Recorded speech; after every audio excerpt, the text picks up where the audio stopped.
मराठी असणं म्हणजेच फक्त मराठी भाषा बोलणं नाही, तर मराठी विचार, इतिहास आणि भावनांची परंपरा जपणं. ही परंपरा जिवंत ठेवणारी काही पुस्तकं अशी आहेत, की जी प्रत्येक मराठी माणसाने आयुष्यात एकदा वाचायलाच हवी. पहिलं आहे मृत्युंजय. कर्णाच्या आयुष्याची अशी वेदनादायी आणि अभिमानी कहाणी, जी वाचताना मन अक्षरशः हलून जातं. श्रीमान योगी. शिवचरित्राची भव्यता, पराक्रम आणि दूरदृष्टी इतक्या जिवंतपणे उभी करते की प्रत्येक पान प्रेरणादायी ठरतं. ययाती.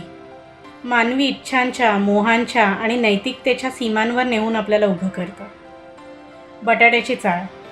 हसवताना समाजाचं खरं रूप आरशासारखं दाखवतं. आणि शेवटचं आहे पानिपत. इतिहासाचा जळता अध्याय, जो पराभवाची वेदना आणि धैर्याची किंमत हे दोन्ही शिकवतो. ही पुस्तकं वाचणं म्हणजे फक्त वेळ घालवणं नाही, तर स्वतःच्या मुळांशी पुन्हा जुळून घेणं आहे. तुम्ही यापैकी किती पुस्तकं वाचली आहेत आम्हाला कमेंटमध्ये नक्की कळवा.